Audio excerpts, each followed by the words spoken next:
सर्वसामान्यांच्या हक्काचा आवाज जागर जनस्थान।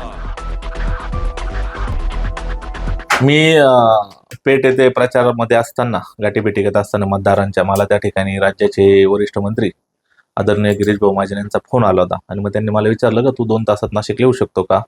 मी हो बोललो आणि मग पेठवरून मी नाशिकला येत असतानाच परत मला त्या ठिकाणी त्यांचा फोन आला का म्हणे सामंत साहेबांना त्या ठिकाणी मुंबईला जायचं असल्याने तू डायरेक्ट ओझर एअरपोर्टला त्या ठिकाणी पोहोच। मग मी ओझर एअरपोर्टला पोहोचल्यानंतर ओझर एअरपोर्टच्या लॉबीमध्ये त्या ठिकाणी आदरणीय सामंत साहेब, दादा भुसे साहेब आणि गिरीश भाऊ महाजन यांच्यामध्ये आमच्या चौघांमध्ये अजूनही काही इतर लोक होते। आमची चर्चा झाली। त्यांनी मला त्या ठिकाणी विचारलं की त्या ठिकाणी प्रसाद हिरेंनी आज दुपारी महायुतीच्या उमेदवाराला पाठिंबा दिला, तर त्यांनी मला विचारलं का आपण पण त्या ठिकाणी तसा पाठिंबा देऊ शकतो। त्यांना मी स्पष्ट नकार दिला की मी त्या उमेदवाराला त्या ठिकाणी पाठिंबा देऊ शकत नाही, कारण मतदारांचा कौल बघता तो कौल चांगल्यापैकी माझ्या बाजूने असल्यामुळे तो पाठिंबा देणं म्हणजे त्या मतदारांचा त्या ठिकाणी मी घात करण्यासारखा प्रकार होईल। त्यामुळे मी त्यांना स्पष्ट नकार देऊन त्या ठिकाणी पुन्हा माझ्या नाशिकला येऊन माझ्या गाठीभेटी चालू केलेल्या आहेत। त्याबद्दल मला माहिती नाही, पण जसे दिवस जातील तसं आपल्याला त्या ठिकाणी दिसेलच असं काही झालं तर।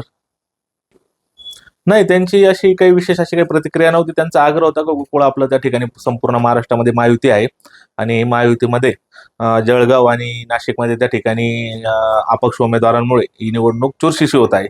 तर मला जळगाव बद्दल काही माहित नाही, पण नाशिकमध्ये ही निवडणूक नक्कीच त्या ठिकाणी चुरशीची झालेली आहे, कारण प्रसाद हिरेंनी त्या ठिकाणी महायुतीच्या उमेदवाराला पाठिंबा दिल्यामुळे आता ही लढत फक्त गीते आणि दराडेंमध्ये होते।